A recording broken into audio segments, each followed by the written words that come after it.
Romans 14:5-9 respect differences in personal convictions. ప్రభువైన యేసుక్రీస్తు నామములో మీకు అందరికీ వందనాలు తెలియజేస్తున్నాను. రోమా పత్రిక మనం అధ్యయనం చేసుకుంటున్నాం. 14వ అధ్యాయము 5 నుంచి 9 వచనాలను మనం గమనిస్తాం. ఈ వచనాలను ఆధారం చేసుకొని పాఠం యొక్క పేరు వ్యక్తిగత నమ్మకాలలోని భేదాలను గౌరవించండి. ఇందులో 10 ప్రధాన అంశాలు కలవు, ఉప అంశాలు కూడా కలవు. మీరు గమనించగలరని కోరుచున్నాను. మొదటి ప్రధాన అంశం పరిచయం, ఆహారం నుండి దినాలకు మారడం. మొదటి 4 వచనాలలో పౌలు ఆహారం గురించిన భేదాలను పరిష్కరించాడు. ఇప్పుడు 5 నుంచి 9 వచనాలలో ఆయన మరొక అంశానికి మారుతాడు. ప్రత్యేక దినాలు. అంతర్గతమైన విషయం మాత్రం అదే. విశ్వాసులకు భిన్నమైన నమ్మకాలు ఉన్నప్పుడు వారు ఎలా జీవించాలి? ఈ భాగం ఐక్యతను, ఏకరూపతను బలవంతం చేయడం ద్వారా కాకుండా ఈ క్రింది వాటి ద్వారా కాపాడుకోవచ్చని బోధిస్తుంది. మనస్సాక్షిని గౌరవించడం, ప్రభువు కొరకు జీవించడం. రెండవ ప్రధాన అంశం ప్రత్యేక దినాలపై భిన్నమైన అభిప్రాయాలు. 5వ వచనం, ఒకడు ఒక దినమును మరి ఒక దినము కంటే ఎక్కువ పరిశుద్ధమైనదిగా ఎంచును, మరి ఒకడు ప్రతి దినమును సమానముగా ఎంచును. వారిలో ప్రతి ఒక్కరూ తమ మనసులో సంపూర్ణ నిశ్చయము కలిగి ఉండవలెను. ఇందులో మొదటి ఉపాంశం అసలు విషయం ఏమిటి? కొందరి విశ్వాసులు కొన్ని రోజులను ప్రత్యేకమైనవిగా లేదా పవిత్రమైనవిగా భావించారు. ఇతరులు అన్ని రోజులను సమానంగా భావించారు. ఇది బహుశా వీటికి సంబంధించినది. మత సాంప్రదాయాలు, ఆరాధన పద్ధతుల గురించిన వ్యక్తిగత నమ్మకాలు. రెండవ ఉపాంశం కీలక సూత్రం వ్యక్తిగత నమ్మకం. పౌలు ఇలా ఆజ్ఞాపించలేదు, ప్రతి ఒక్కరూ అంగీకరించాలి. దానికి బదులుగా ఆయన ఇలా అంటాడు, ప్రతి ఒక్కరు తమ మనసులో సంపూర్ణంగా నిశ్చయించుకోవాలి. దీని అర్థం గుడ్డిగా ప్రవర్తించవద్దు, కేవలం ఇతరులను అనుసరించవద్దు. జాగ్రత్తగా మరియు నిజాయితీగా ఆలోచించండి. మూడవ ఉపాంశం నమ్మకం యొక్క ప్రాముఖ్యత. ఒక విశ్వాసి తప్పక లేఖనాలను పరిశీలించాలి, దేవుణ్ణి గణపరచడానికి ప్రయత్నించాలి, నిర్మలమైన మనస్సాక్షితో ప్రవర్తించాలి. విశ్వాసం యాంత్రికమైనది కాదు, అది వ్యక్తిగతమైనది మరియు ఆలోచనాత్మకమైనది. మూడవ విషయం ప్రభువు కొరకు జీవించడం. 6వ వచనం, ఎవరైనా ఒక రోజును ప్రత్యేకమైనదిగా భావిస్తే అతను దానిని ప్రభువు కొరకే చేస్తాడు. ఎవరైనా మాంసం తింటే అతను దేవునికి కృతజ్ఞతాస్తుతులు చెల్లిస్తాడు కాబట్టి దానిని ప్రభువు కొరకే చేస్తాడు. మరి ఎవరైనా మాంసం తినకుండా ఉంటే అతను కూడా ప్రభువు కొరకే చేస్తాడు మరియు దేవునికి కృతజ్ఞతలు చెల్లిస్తాడు. మొదటి ఉపాంశం దృష్టి అంతా ప్రభువు మీదే. పునరావృత్తమైన పదబంధాన్ని గమనించండి. ప్రభువునకు 2 సమూహాలు దేవుని గణపరచడానికి ప్రయత్నిస్తున్నారు, భక్తితో ప్రవర్తిస్తున్నారు. రెండవ ఉపాంశం 2 వేర్వేరు చర్యలు, ఒకే ఉద్దేశం. చర్యకు ప్రేరణ ప్రభువును గణపరచడానికి ఒక రోజును పాటించడం, ప్రభువును గణపరచడానికి పాటించకపోవడం, దేవునికి కృతజ్ఞతతో ఆహారం తినడం, దేవునికి కృతజ్ఞతతో నిగ్రహించుకోవడం. బాహ్య చర్య భిన్నంగా ఉన్నప్పటికీ హృదయ ఉద్దేశం ఒకటే. మూడవ ఉపాంశం కృతజ్ఞత యొక్క పాత్ర. పౌలు ఈ విషయాన్ని నొక్కి చెబుతున్నాడు, దేవునికి కృతజ్ఞతలు చెప్పడం. ఇది ఈ విషయాన్ని చూపిస్తుంది. ఒక సరి అయిన హృదయం, దేవుని ఏర్పాటును గుర్తించడం. ఏకరీతిని ఆచరణ కంటే కృతజ్ఞతతో కూడిన హృదయం చాలా ముఖ్యం. 4వ ప్రధాన అంశం ఎవరు తమ కోసం తాము జీవించరు. 7వ వచనం, మనలో ఎవరు కేవలం మన కోసమే జీవించరు, మన కోసమే ఎవరు మరణించారు. మొదటి ఉపాంశం క్రైస్తవ జీవితం స్వార్థపూరితమైనది కాదు. విశ్వాసులు ఇలా జీవించరు.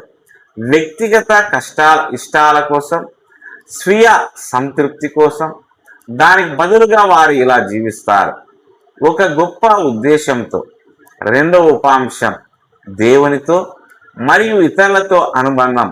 ఈ వచనం మనకు గుర్తు చేస్తుంది, మన జీవితాలు ఏకాంతమైనవి కావు. మన ఎంపికలు ఇతరులను ప్రభావితం చేస్తాయి. క్రైస్తవత్వం సంబంధాలతో కూడుకున్నది, వ్యక్తిగతమైనది కాదు. ఐదవ ప్రధాన అంశం ప్రభువుకు చెందిన వారమై ఉండడం. 8వ వచనం, మనం జీవిస్తే ప్రభు కోసమే జీవిస్తాం, మనం చనిపోతే ప్రభు కోసమే చనిపోతాం. కాబట్టి మనం జీవించినా చనిపోయినా ప్రభువుకే చెందిన వారమై ఉంటాము. మొదటి ఉపాంశం సంపూర్ణంగా చెందిన వారమై ఉండడం. ఈ వాక్యం భాగంలోని అత్యంత బలమైన ప్రకటనలో ఇదొకటి. మనము ప్రభువుకు చెందిన వారమై ఉన్నాం. దీని అర్థం మన జీవితం మనది కాదు, మన మరణం మనది కాదు. ప్రతిదీ ఆయన అధికారం క్రింద ఉంది, ఆయన మహిమ కొరకే.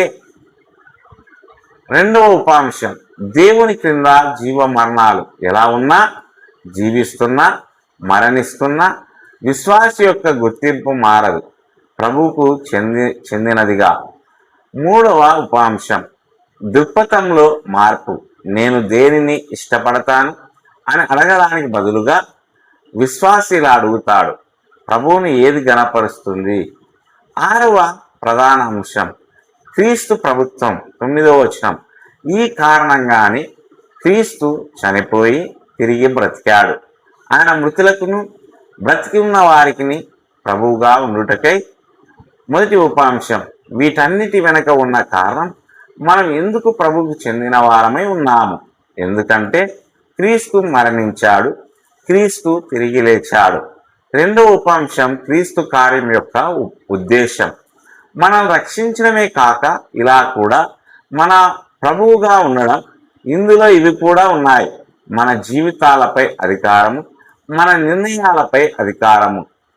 మూడవ ఉపాంశం విశ్వాసులందరికీ ప్రభువు. క్రీస్తు వీరికి ప్రభువు. బలమైన విశ్వాసి, బలహీనమైన విశ్వాసి. కాబట్టి ఏ వర్గానికి మరొక వర్గంపై అధికారం లేదు. ఏడవ ప్రధాన అంశం ఈ విభాగంలోని ముఖ్యమైన అంశాలు. మొదటి ఉపాంశం బాధ్యతతో కూడిన స్వేచ్ఛ. విశ్వాసులకు స్వేచ్ఛ ఉంది, కానీ అది ఇలా ఉండాలి, ఆలోచనాత్మకంగా ఉండాలి, మనస్సాక్షి నడిపించబడాలి, దేవుని వైపు మళ్లించబడాలి. రెండవ ఉపాంశం ఏకరూపత లేని ఐక్యత. సంఘానికి ఇవి అవసరం లేదు, ఒకేలాంటి ఆచారాలు, కానీ దీనికి ఇవి అవసరం. క్రీస్తు పట్ల ఉమ్మడి భక్తి. మూడవ అంశం ప్రభు యొక్క ప్రాధాన్యత. ప్రతి చర్య తప్పనిసరిగా ఇలా ఉండాలి, ప్రభువుకు ఇదే ఐక్యత కారకం. నాలుగవ ఉపాంశం వ్యక్తిగత జవాబుదారితనం. ప్రతి విశ్వాసి తప్పక నిశ్చయంగా నమ్మాలి, నిజాయితీగా ప్రవర్తించాలి, దేవునికి జవాబు చెప్పాలి. 8వ ప్రధాన అంశం ఆచరణాత్మక అనువర్తనాలు. మొదటి ఉపాంశం ఇతరుల నమ్మకాలను గౌరవించండి. మీ అభ్యాసాన్ని అనుసరించమని ఇతరులపై ఒత్తిడి చేయవద్దు. నిజాయితీ గల భేదాలను గుర్తించండి. రెండవ ఉపాంశం మీ స్వంత ఉద్దేశాలను పరిశీలించుకోండి. అడగండి, నేను ఇది ప్రభు కోసం చేస్తున్నానా, లేదా కేవలం అలవాటు లేదా ఇష్టం కొద్దీ చేస్తున్నానా. మూడవ ఉపాంశం ఉద్దేశంతో జీవించండి. ప్రతి నిర్ణయం క్రీస్తు పట్ల భక్తిని ప్రతిబింబించాలి. సాధారణ చర్యలు కూడా ముఖ్యమైనవే. నాలుగవ ఉపాంశం ఏకరూపకతను బలవంతం చేయవద్దు. విశ్వాసులందరూ ఒకే విధంగా ఆచరించరు, అది తప్పనిసరిగా ఒక సమస్య కాదు. 9వ ప్రధాన అంశం బోధన సారాంశం. రోమా 14:5-9 బోధించినది ఏమనగా విశ్వాసుల వ్యక్తిగత నమ్మకాలలో తేడాలు ఉండవచ్చు. ప్రతి ఒక్కరు తమ మనసులో సంపూర్ణ నిశ్చయత కలిగి ఉండాలి. చేసే ప్రతి పని ప్రభువు కొరకే చేయాలి. మన జీవితాలు పూర్తిగా ఆయనకే చెందినవి. క్రీస్తు యొక్క ప్రభుత్వమే ఐక్యతకు పునాది. 10వ ప్రధాన అంశం తుది ధ్యానం. ఈ వాక్య భాగం దృష్టిని దీని నుండి మారుస్తుంది. ఎవరు సరైన వారు దీనికి? ఎవరు ప్రభువును గణపరుస్తున్నారు? నిజమైన ఐక్యత దీనిలో కనబడదు. ఒకేలాంటి ప్రవర్తనలో కానీ దీనిలో కనబడుతుంది. క్రీస్తును ప్రభువుగా అంగీకరించే ఉమ్మడి భక్తిలో. దేవుడు ఈ మాటలను దీవించి ఆశ్రయించునుగాక. ఆమేన్.